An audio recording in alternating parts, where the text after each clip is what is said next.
reflect those of station staff, management, and advertisers.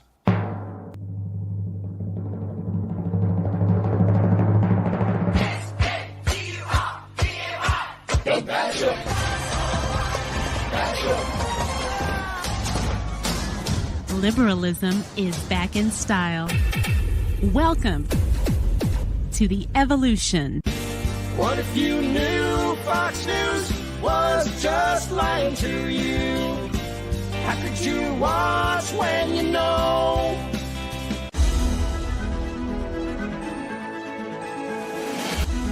He was voted Variety Entertainer of the Year in the Excellence in the Arts Award.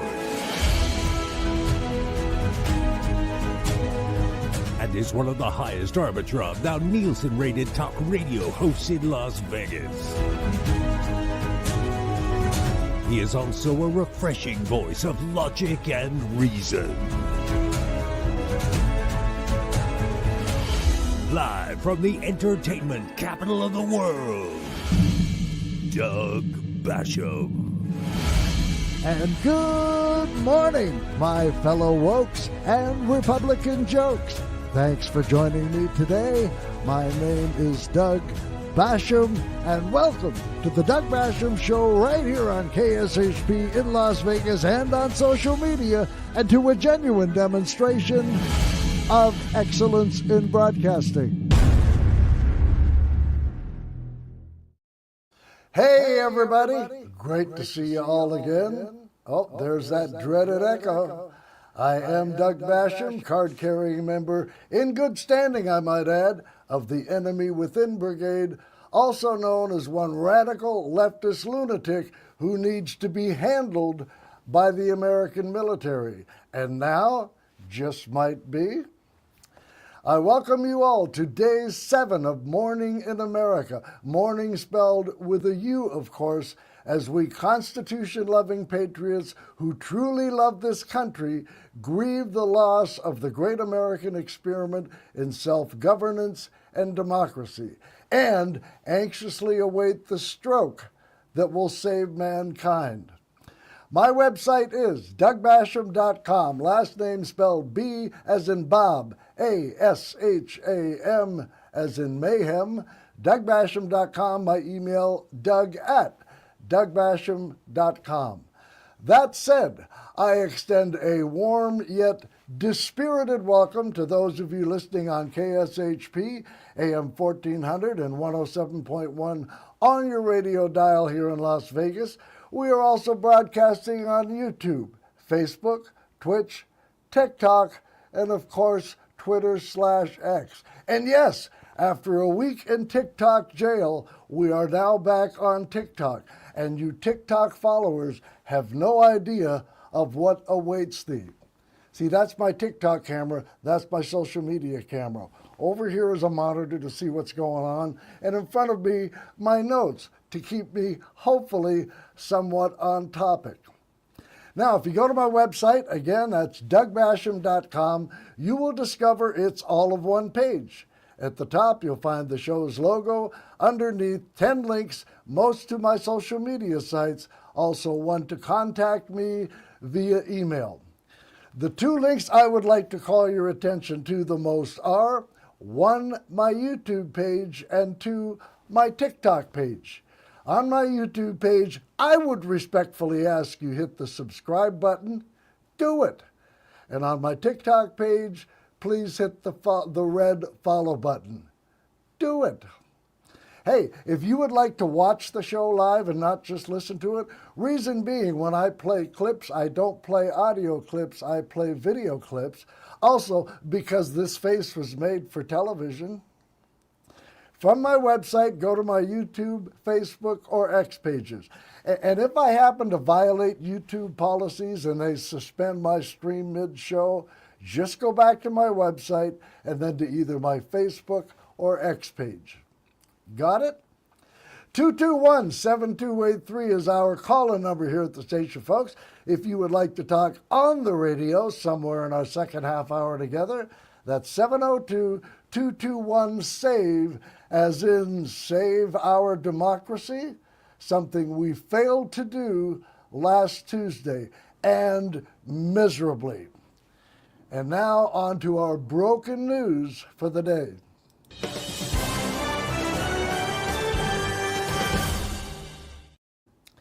Yesterday I mentioned, as those of us who pay attention fully expected, that the new version of our Trump National Nightmare 2.0 has already started, and he's already flexing his dictatorial muscles. We discussed how he exposed his states' rights lie regarding abortion by attacking California Governor Gavin Newsom for announcing he was calling a special legislative session in what he called an attempt to Trump-proof his states. No states' rights for California. They must bend the knee to their new dear leader, Kim Jong Vladimir Jinping Trump. Today, we have yet another example of Trump stretching his tyrannical powers, and he's still not even back in office. Trump is demanding he be allowed to make recess appointments. And by the way, have you noticed? Every Democrat is still literally wetting their pants, and justifiably so, over what Trump is already doing and what he will continue doing once he takes office. Not one single solitary Republican, not one, is showing even one iota of concern over what Democrats are going to do in the next 2.5 months. Why? Probably because they're not doing anything except the aforementioned pants wetting, while at the same time playing the blame game over last Tuesday's crushing election defeat. Democrats, you're still in power. You have the White House and the Senate. Joe Biden has presidential immunity. For God's sake, do something, anything, except further showing the American people why you are considered to be a lightweight bunch of weak panty waists. I mean, they're not even sending out sternly worded letters. Nothing.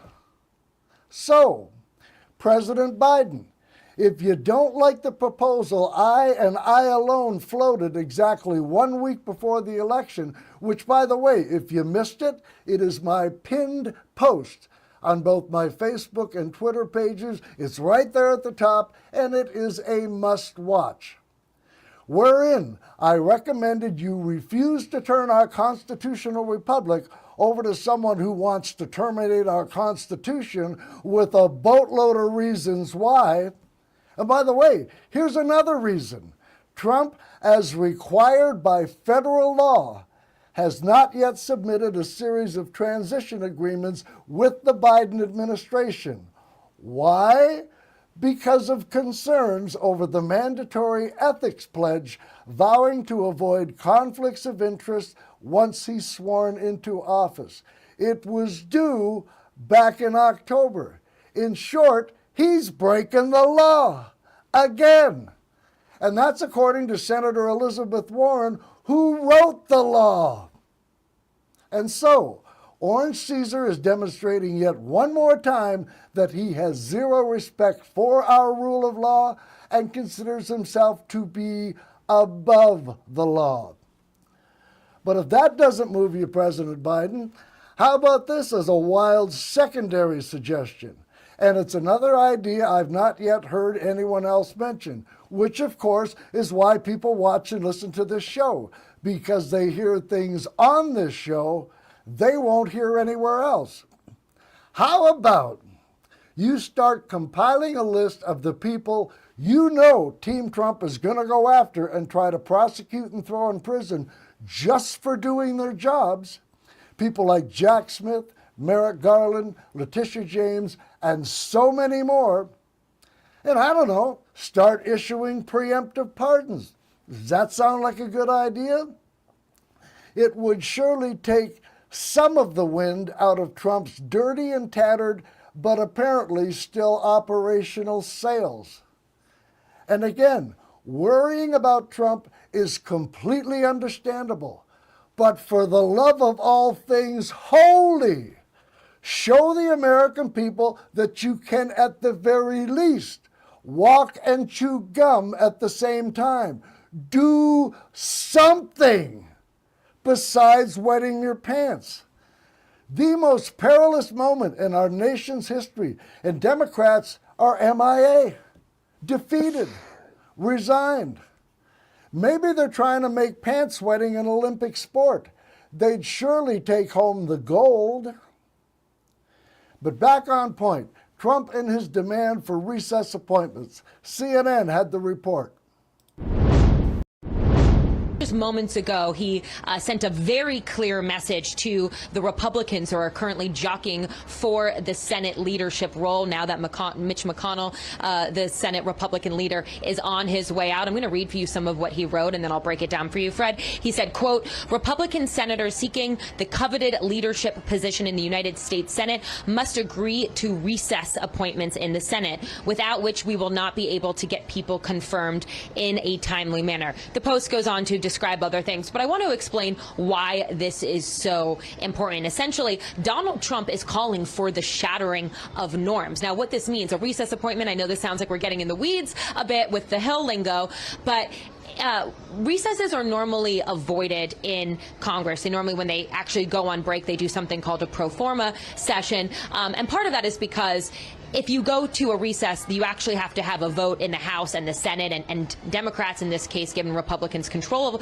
of the Senate come next year, would be able to filibuster it. But essentially, to get down to it, to really boil down to what this would mean, is that Donald Trump is trying to find a way and use whoever the next Senate leader, Republican leader is, to try and avoid the confirmation process for his top cabinet officials. And I remind you, a lot of times when different presidential candidates or people are looking to make these hires and to appoint different people to these different cabinet roles, a key thing that is always at the top of their minds is whether or not this person can get confirmed in the Senate, if they have a controversial background, if they are more conservative, in this case, I should say, if they were Democrats, they'd be maybe too liberal. But really, you know, the Senate is kind of the last line of defense for who the president could put into office with him. And so this would be a huge change. And I will also argue that really this process that Congress has now about avoiding recess appointments in their entirety started back with George W. Bush and has continued since then under the different presidents with Obama and Trump and now Biden. And so this, again, would be a huge break from the norms that we currently have. Gosh, what a shock. Now, recess appointments are usually done when a nominee has been held up in their confirmation process for an extended, excessive amount of time. Why? Because a majority of senators think that nominee is simply not qualified or too extreme to be confirmed. Therefore, it seems there is only one, maybe two intellectually honest interpretations and explanations as to why Trump is demanding recess appointments. One, he knows the people he's going to nominate are so undesirable, repulsive, unqualified, and extreme that even senators in his own party won't vote to confirm them. And that should frighten everyone. Second, this is just another power play to control the GOP lemmings in the Senate and to see who is loyal to him and who isn't. I mean, we already know that anyone involved in the next Trump administration fracas has to pledge loyalty to dear leader, perhaps even sign a loyalty pledge. Nothing dictatorial there. But this recess appointment demand demonstrates that loyalty isn't the only attribute Trump will be looking for to fill his cabinet. He wants people around him that are just as revolting, repulsive, and extreme as he is. And again, that should scare the living bejesus out of everyone. Former right-wing propaganda hate radio host Charlie Sykes had this take on Trump demanding recess appointments. Well, three things. First of all, I mean, this is his first shot across the bow of any idea of checks and balances. Number two, he is demanding absolute loyalty from the U.S. Senate, as opposed to thinking of Congress as a co-equal branch of government. You know, he is basically saying, look, here's my loyalty test. I want you to take a knee for me even before I take office. And of course, Rick Scott was the first guy to actually assume that position. And then number three, what you've been discussing is that, you know, despite his victory, he apparently would like to install people in the cabinet who are perhaps too extreme even for the Republican Party. I mean, I think the default position that we ought to have here, Nicole, is that the Republican Party will always disappoint us and will always cave in. But having said that, he obviously has some concerns about what would happen if he appointed Rick Grinnell to a top position, or Robert F. Kennedy Jr. as, you know, to his cabinet as some sort of a health, you know, not a health czar, but, you know, HHS. So he obviously is thinking that there are some people who are too toxic even for a Republican majority. But I do think the most interesting thing here is how will the Senate Republicans react to this? Because the power of advice and consent is one of the Constitution's most important functions, to say that this is one of the key powers of the U.S. Senate. They are not just potted plants. They do not work for the president. For the Republican Senate to come in and preemptively surrender would be a stunning dereliction of duty, but also just an indication that they no longer take their co-equal branch of government position seriously. So I think that Donald Trump is basically saying, I want to have unitary control over all government. He's demanding absolute loyalty, and he's signaling that he is going to make appointments that will be too toxic to get through a 53 vote Republican majority Senate. Yeah. Sherilyn Ifill is the Vernon E. Jordan Jr. Esquire Endowed Chair in Civil Rights at Howard University. She is a law professor and a former president and director counsel of the NAACP Legal Defense Fund. She was the Legal Defense Fund's 7th president. She is also a nationally recognized expert on voting rights and judicial selection. In 2021, Time magazine named her one of the 100 most influential people in the world on its annual Time 100 list. She is one of the brightest and most articulate commentators we are lucky to have fighting on our side and on the right side of history. She had this take on why Trump is asking for recess appointments that, frankly, I hadn't thought of. Well, once again, as you pointed out, Jen, it looks like President Trump is going to have a comfortable majority in the Senate to be able to get his cabinet confirmed. That's not good enough for him.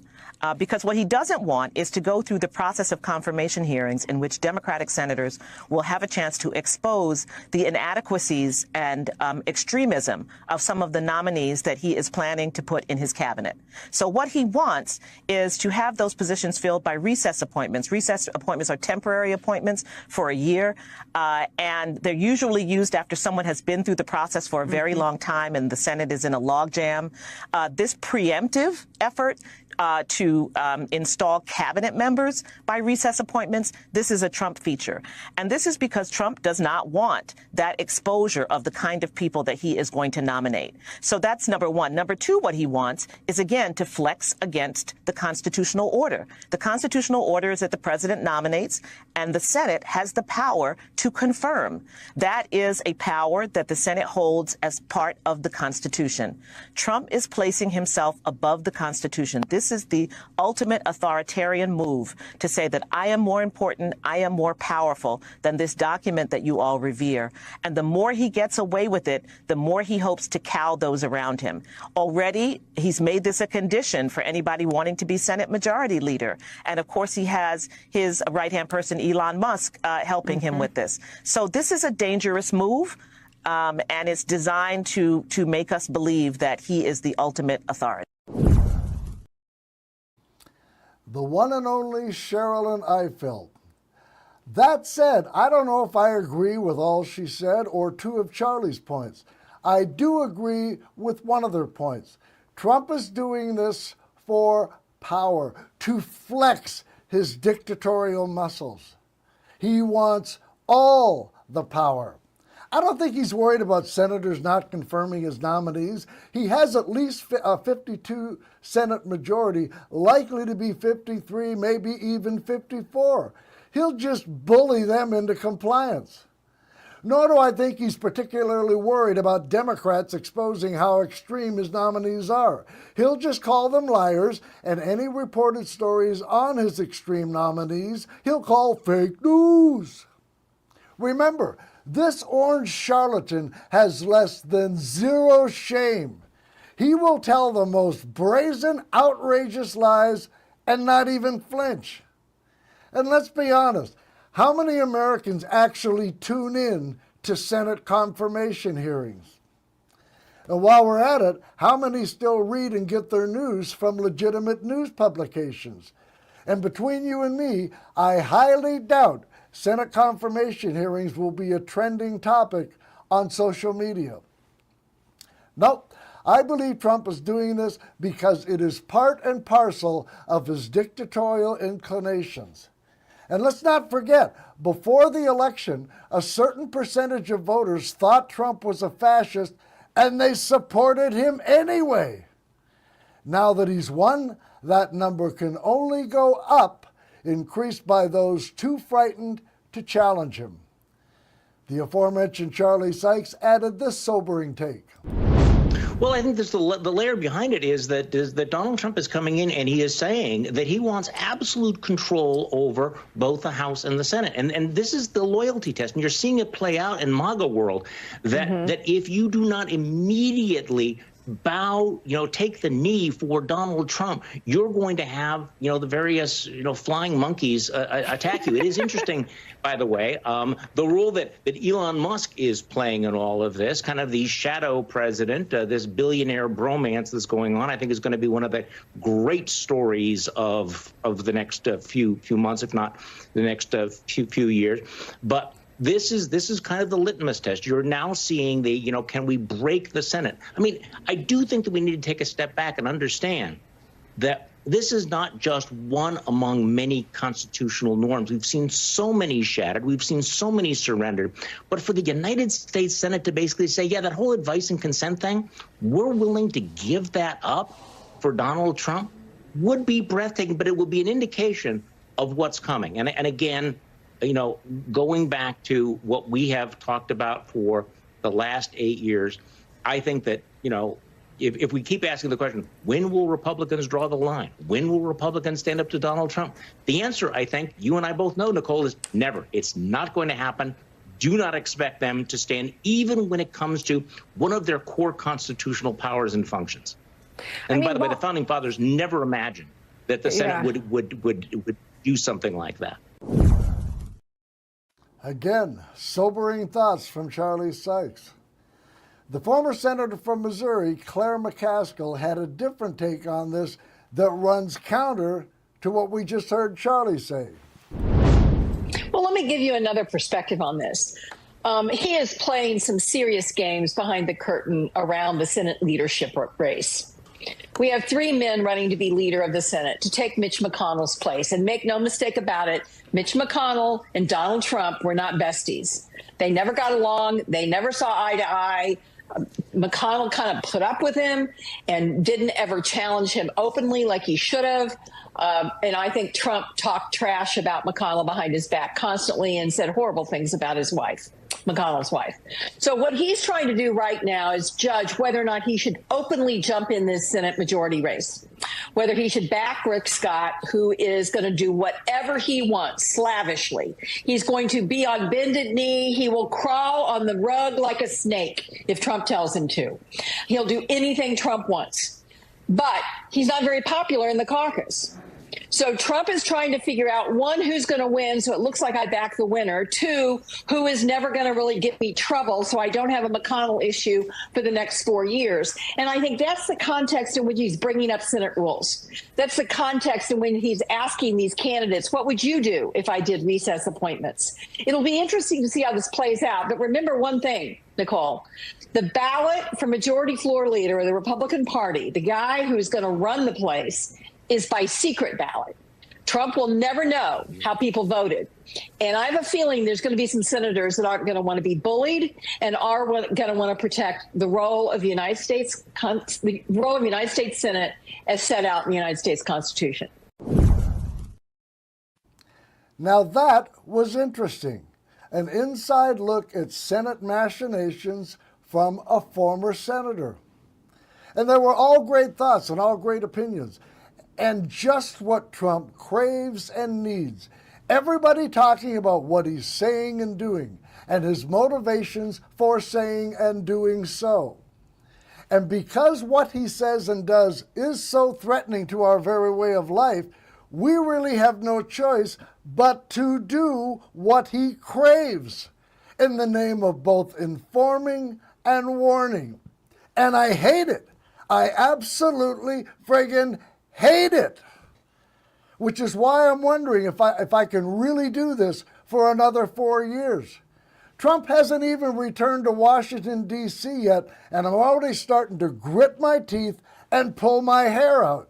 Do I really want to do this for another 4 miserable, dangerous, long years? I don't know.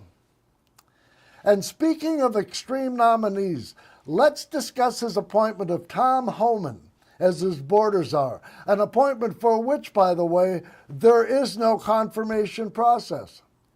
Tom Homan is a former cop, immigration official, and political commentator who served during the first Trump administration. He served as the acting director of ICE, Immigration and Customs Enforcement, from January to June 17 through 18. Homan advocates deportation of undocumented immigrants and opposes sanctuary city policies. Within the Trump administration, he was among the most strident proponents of the inhumane and unchristian travesty of separating children from their parents as a means of deterring illegal entry into the country. After 2018, he began contributing to, where else? Fox Noise as a commentator. And here's something you may not know or recall. In February of 2022, Tom Homan went to the Orlando World Center Marriott in Orlando, Florida, and took a seat among a group of young white supremacists at the American First Political Action Conference, where he had been invited to speak. And who organized that event? Why, none other than neo-Nazi, anti-Semite, and self-professed incel Nick Fuentes, clips from whom we played on Friday's show last week. He was also mentioned in our conversation yesterday. At that event, Nick Fuentes praised Adolf Hitler while other speakers cheered on Putin's bombing of Ukraine and, of course, called for Dr. Anthony Fauci to be hanged. And guess who else spoke at that event? None other than someone else we mentioned yesterday, Marjorie Trader Trash 8 Toes Green, who told the assembled white supremacists that they had a responsibility to fight for our Constitution and stand for our freedoms and stop the Democrats, who are the Communist Party of the United States of America. End quote. And again, I remind you, last Tuesday, Trader Trash Green was reelected to the House by 28 points. Well, I got one new thing on Marjorie Trader Trash 8 Toes Green. This is what she posted on X after last Tuesday's election. Quote, Donald Trump has just been elected president for the 3rd time, end quote. And of course, she's lying. Trump was not elected in 2020. But I guess that lie still hasn't run out of gas. It's got to be on fumes.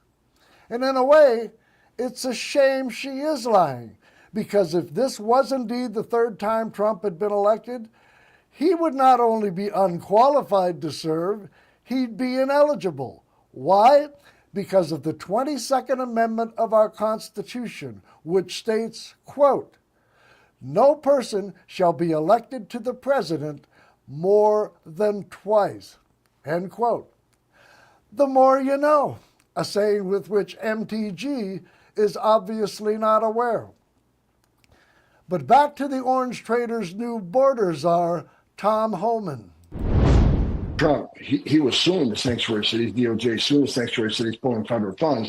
Of course, day one, when Joe Biden came in office, he stopped that lawsuit. So that has to be put back in place. And look, I've seen some of these Democratic governors say they're going to stand in the way. They're going to make it hard for us. Well, a suggestion: if you're not going to help us, get the hell out of the way, but we're going to do it. So if we can't get assistance from New York City, and we may have to double the number of agents we send in New York City, because we're going to do the job. We're going to do the job without you or with you. But it's much easier to arrest a bad guy. Like I just said, we're concentrating on public safety threats of human and national security threats. Right. It's much easier to arrest a bad guy in the jail. Give us access to Rikers Island that we've been kicked out of. Let us get the bad guy in the jail. It's safer for the alien. It's safer for the officer. It's safer for the community.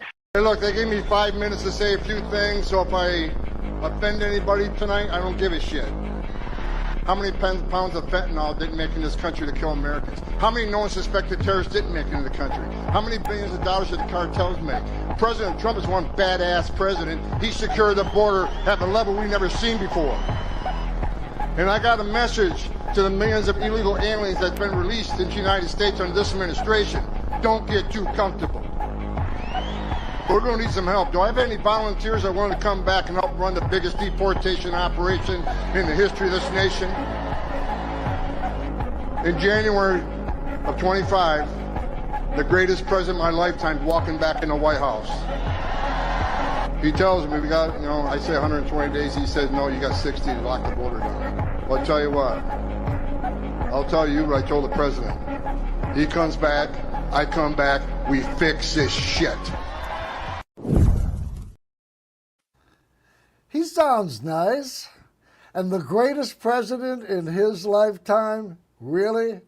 Only to his brain-dead MAGA cult base and the cowardly jackboots who know better. And while I could play you more clips from this Tom Homan cretin, this one tells you pretty much all you need to know. We have seen one estimate that says it would cost $88 billion to deport 1 million people a year. I don't know if that's accurate or not. Is that what American taxpayers should expect? What price do you put on national security? Is that worth it? Is there a way to carry out mass deportation without separating families? Of course there is. Families can be deported together. And you know what kills me? So many of these anti-immigrant people, they like to frame this issue as a national security one. Really? They're working for a guy who's been charged with espionage for stealing sensitive documents, including our nuclear secrets, waving them around in front of people he knew didn't have the proper clearance to view them. He refused to return them for over a year, tried to destroy evidence proving he did indeed have them, and ignored a subpoena in the process. They're working for a guy whose first order of business upon purchasing a presidential election is to talk with an avowed enemy of America who also just so happens to be a homicidal dictator. They're working for a guy who's been charged with conspiracy to defraud the American people by trying to overturn 81 million votes and the will of the American people by trying to overturn an election he lost that he knew he lost, inciting a deadly attack on our capital in the process. They're working for a guy who thinks Vladimir Putin, Kim Jong-un, Xi Jinping, like him, and are his friends, when all he is to them is a useful idiot and tool. And they think illegal immigration is the biggest threat to national security? Haven't read any stories about pipe bombs being found in any of the produce they pick. And I've never seen the gardening crew who services the common area in my townhome community. I've never seen them miss a day of work in July or August when it's 115. And to the best of my knowledge, they've never left any pipe bombs behind either. But as I always say, Trump and his right-wing propaganda, fascist hate media, has stirred their audience and base into such a frenzy over immigration, and the aforementioned media did that long before Trump, that their audience is too blinded by their hatred of the other to see that the biggest threat to our national security is the orange traitor they defend, support, and worship. But make no mistake, Tom Homan is talking about either deporting undocumented immigrants while their children who were born here remain behind, or he's talking about deporting those same children with their parents. Which begs this reminder. According to our Constitution, which of course Trump has said he wants to terminate, if you're born in America under the American flag, you are an American citizen. It doesn't matter if you're male or female, rich or poor, black or white, or any other color, whether you're gay or straight, the daughter of a president, or the son of an undocumented immigrant, you're a free and equal citizen. Period. And that's according to the 14th Amendment, Section 1 of our Constitution. Quote, all persons born or naturalized in the United States and subject to the jurisdiction thereof are citizens of the United States and the state wherein they reside. No state shall make or enforce any law which shall abridge the privileges or immunities of citizens of the United States. Nor shall any state deprive any person of life, liberty, or property without due process of law, nor deny to any person within its jurisdiction the equal protection of the laws. End quote.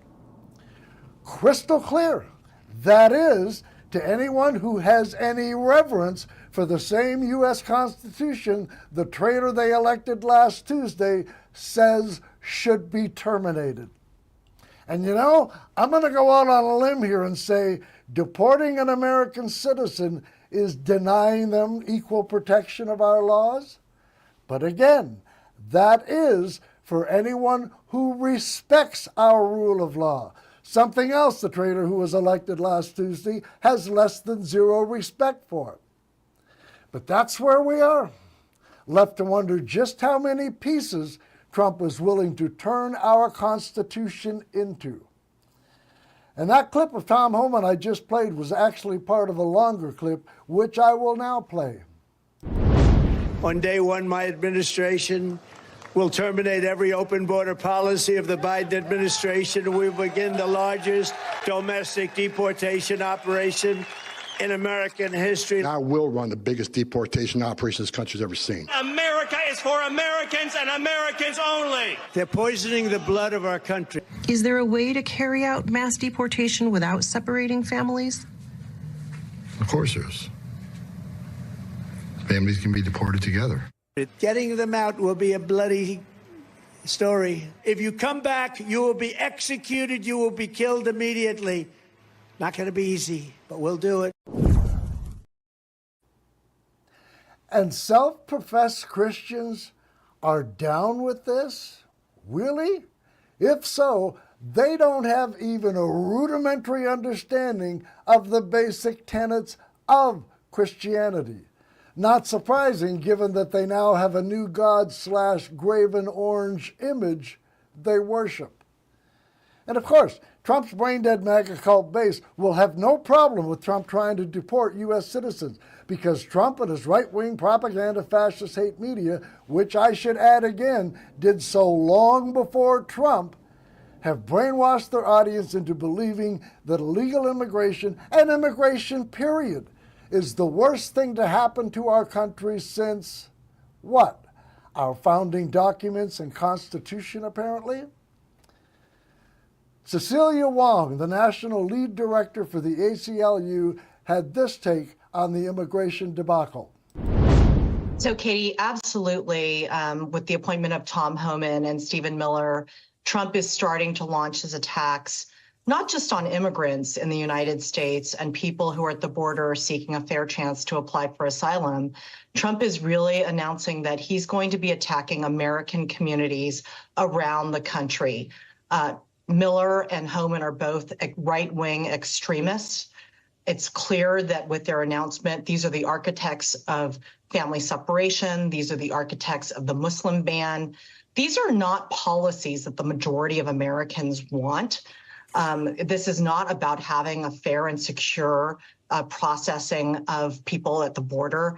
This is really, as you heard from Trump himself, an attack on the interior of the United States. When they say they're going to launch the largest domestic deportation force in history, we have seen this before, not just with the first Trump administration, but when local sheriffs like Joe Arpaio, former sheriff in Maricopa County, Arizona, or police forces and sheriff's departments around the country decided they wanted to go after immigrants in U.S. communities.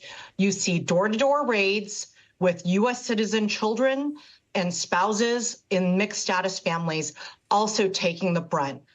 We fought this before and we'll fight it again. Donald Trump has announced with these two appointments, he's going to go door to door. He's going to go into our workplaces as Americans, and he's going to launch an attack. Well, we're ready to meet him wherever he goes.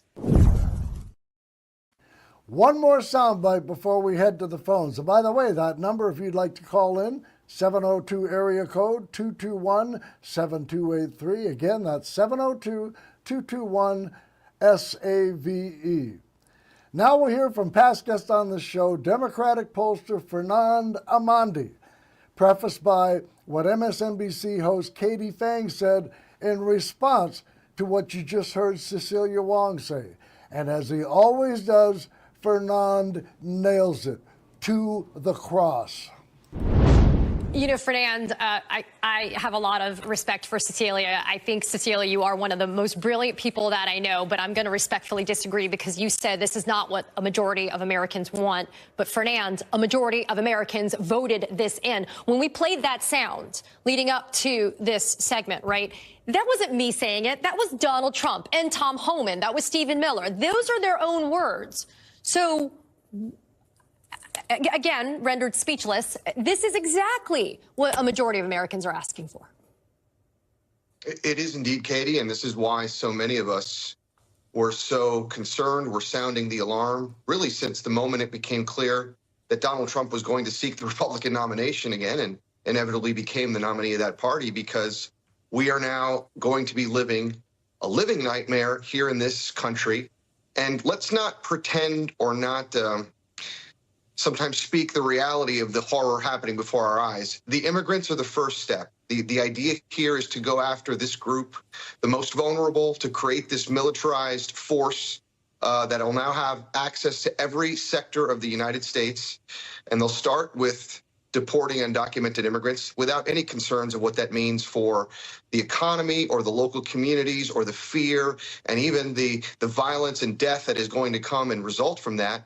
But it's also a pretext through which to have this effect that you will not be out of line. Anything you do that is against the wills of this Trump state will have these kind of punitive damages. You heard Trump himself in that clip you played said, "We will kill you if you come back. We will execute you, and we won't think twice about it."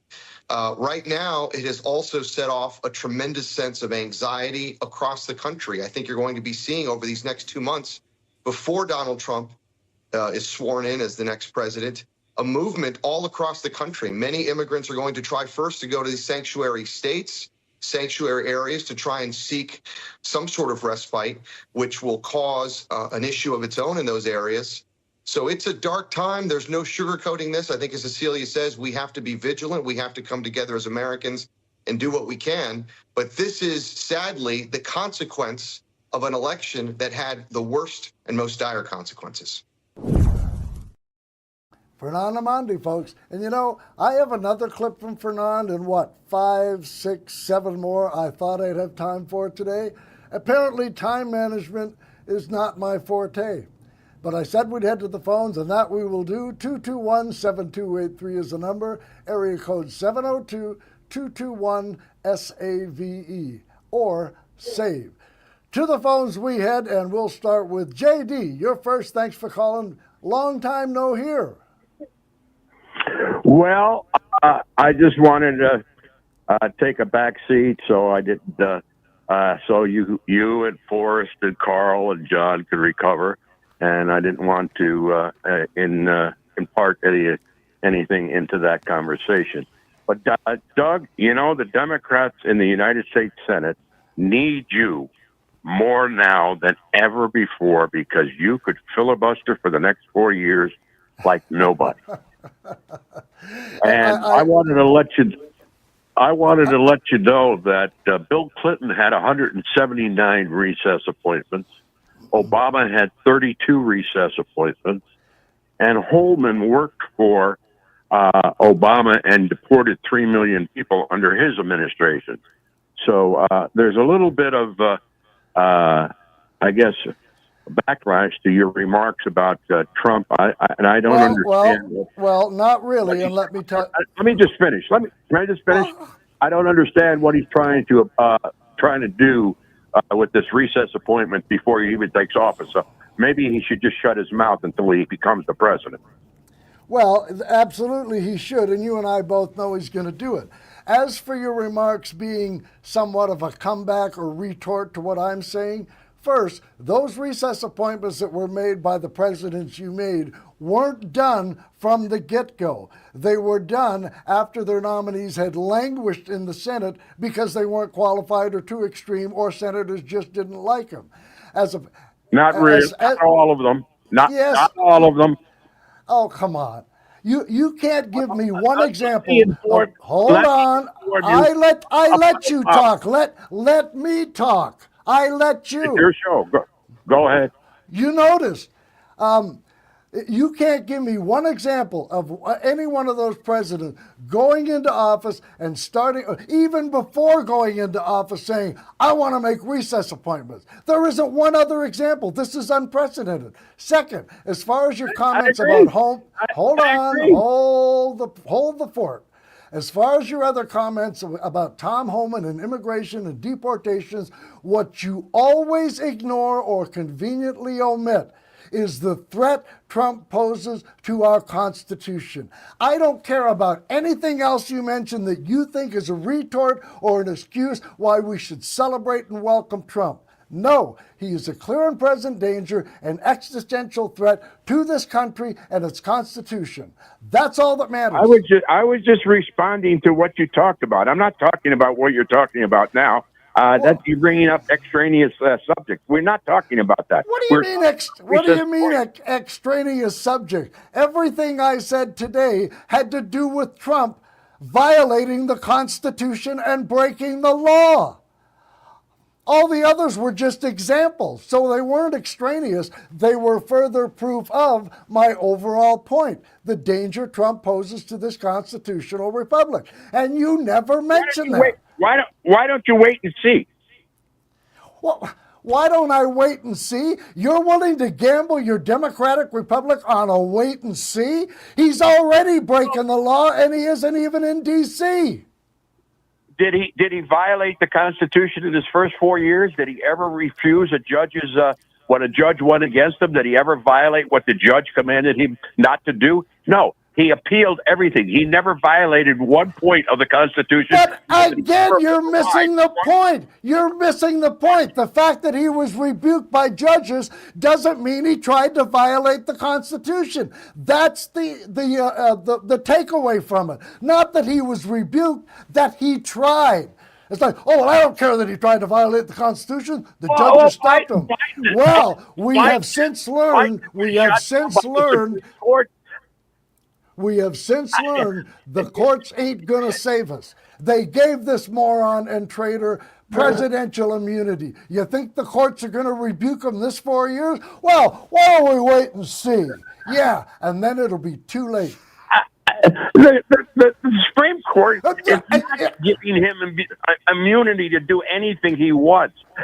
It's something that if he does something wrong in the presidency and makes a mistake, you can't prosecute him for him like any other president. Oh, please. Give me a break, JD. You're defending the guy. JD, here's the bottom line. All your weak, lame excuses are really just that. Oh, they're not weak, lame. Yes, they are. They are weak sauce. They are weak sauce. You continue. You can pat him down if you want, Justin. I'm done. You continue to defend a man who stole sensitive nuclear documents, waved them around in front of people he knew didn't have the authority to see them. He's been charged with espionage for stealing those documents. He's been charged with conspiracy to defraud the American people. He's been charged with RICO mob bosses. And you're saying, well, the courts rebuked him. Let's wait and see if he'll do it again. Of course he'll do it again. That's who he is. But thanks for the call, JD. I got to run. I want to take another call. I appreciate you calling. Don't leave it so long. I like a spirited convo. 221-7283 is the number. Big Bad John, you're next. Thanks for calling. Oh my God, Doug. I don't know what to say. You're the only political form of entertainment I can handle anymore. Just having these stupid conversations with JD and his ilk is just it's not productive. And what really broke me, Doug, is I listened to Nancy Pelosi interviewed by the New York Times this past weekend. She's freaking clueless. She still thinks that she's good at her job. The Democratic Party is an abject failure. Donald Trump has beaten you twice, not once, twice. And the second time he ran, he was a convicted felon, a self-admitted serial sexual assault. We can go through this list. We've gone through this list 100,000 times already. And Nancy Pelosi and Chuck Schumer, Forrest, I know you're a Nancy Pelosi guy, but God damn it, she's got to just retire. And Chuck Schumer, you weak and feckless, pathetic excuse for a human being. I'm no longer a Democrat. I'm no longer, I refuse to play for a team that is headless, that continues to do stupid ass stuff. It's weak and feckless, and you can't even beat Donald Trump. You are rudderless, you are clueless, you are old, you are drunk with power, you're just like Joe Biden. You can't let go. And the only time you're going to let go is when people abandon you. And guess what, Nancy and Chuck? I'm done. I'm no longer a Democrat. And Doug, God bless you, man. You're an American patriot. What you do is so honorable, and I respect the hell out of it. But you're the only political show I can listen to anymore. But I got to tell you, Doug, I don't know how much longer I can hang on. It's not worth it. It's not productive. When the leadership of your team sucks. Nancy Pelosi, you suck. Chuck Schumer, you suck. You need to retire. You need to hand over the reins to somebody who can lead the party and defeat an orange fraud, convicted felon, rapist, self-admitted serial sexual assaulter, and on and on. I gotta jump in here because we're out of time, but I appreciate you calling. Folks, that's it. We are out of time. I appreciate you listening. I appreciate you watching. I appreciate you calling. We will do this all over again tomorrow, hopefully with you. Until then, take care.